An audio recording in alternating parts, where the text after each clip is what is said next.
Physics 2212, Lab 1, Charged Tapes. The purpose of this lab is to investigate and observe the interactions and transfer of charge between tapes, and to see how much excess charge there is when they interact. We will be conducting an experiment with a tape, and we will also analyze these interactions computationally with GaTech. Preview of the results.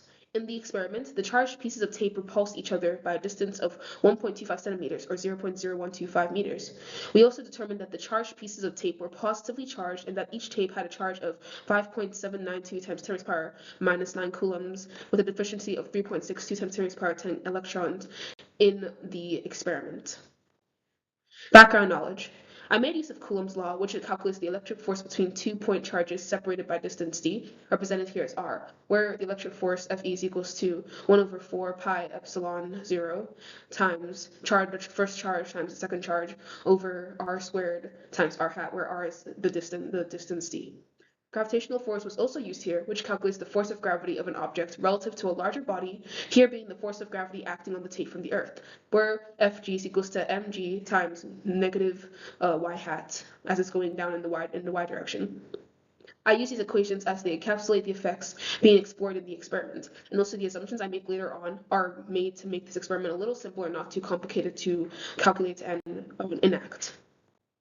Initial conditions. Before we get into the experiments, let's look at the initial conditions. So here's a picture of what we did in the experiment during class time. And the tape length is 0.2 meters, tape width is 0.02 meters, tape mass is 0.197 times 10 to the power minus 3 kilograms, and distance between the two tapes is 0.0125 meters. Also, the tapes are approximately equal in length. We made sure of that. For the experiment, now that we have defined our initial conditions, we also need to define our system and surroundings. Our system is tape B, as shown in the diagram, and our surrounding is tape A and everything else. In the experiment, equal pieces of tape are cut. Tape B was put on another piece of tape, then immediately ripped off it to either remove or make it gain electrons. This tape was then put near other objects, including a pen, which helped us to determine that the tape was positively charged. It was then put between two whiteboard markers, and then tape A was then brought under tape B and made tape B move up by a distance, which was measured and recorded. This helped us to do our calculations to see how many electrons left the tape B, and the tape. Note that the tape was determined to have a positive charge because the pen was made to have a negative charge from rubbing it on wool. Like charges attract, opposite charges attract, so the tape had a positive charge. We were able to determine from that.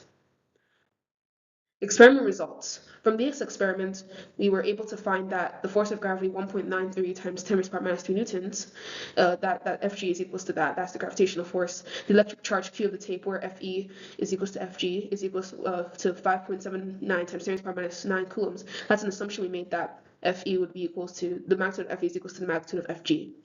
Then electron deficiency, because the tape is positively charged, is 3.62 times 10 to the power 10.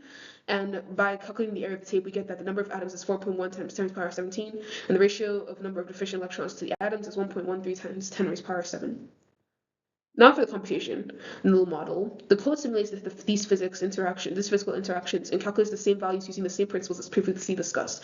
And so here we calculate, we put in all our initial conditions here with like the tape length and everything, and we also calculate the forces, electric force and the gravitational force as well. And we also calculate the charge of the tape, and we calculate the number of electrons, the ratios, and we just do the same computations as we did with the experiments, but in code so that we can reflect it in the code. We also added arrows to make sure show the direction that the forces are going in, so that we can visualize them better, as you can see with the code that you can see on the page. Yeah. And so here are the results of the computation. As you can see, there's two forces. The green arrow is pointing up, the orange arrow pointing down. And so from the computational results, we got that the charge to be the tape was as shown, and the results from the computational model and the experiment are similar, as they use the same principles. However, both may not be accurate to real life, as quite a few assumptions were made. I assumed that the tapes were point charges despite being tape. I also assumed that tape A and B had the same amount of charge and that the gravitational force was equal to the electric force. These assumptions are sources of error, as they don't provide extremely accurate results in both the experiment and the computation. There was also some human error in measuring the distance between tape A and B. I also ignored air resistance and assumed that the charges in the tape were distributed equally. What if the electrons have positive charge and the protons had negative charge? What changed about the observations you made with your tapes and other charged objects? All the observations would be the same, and the charged pieces of tape would still repel each other. Why? Is it important to handle the charged tapes as little as possible? What happens when the charged tapes come into contact with your hands or other objects? The charges are not permanent, so when they come into contact with other objects, like when they are being handled with hands, they have the potential to lose the charge that they have. Conclusion. In conclusion, many tests and experiments can be done to determine the changes in charge of temporarily charged objects, but may not be accurate due to certain liberties and assumptions taken. Thank you.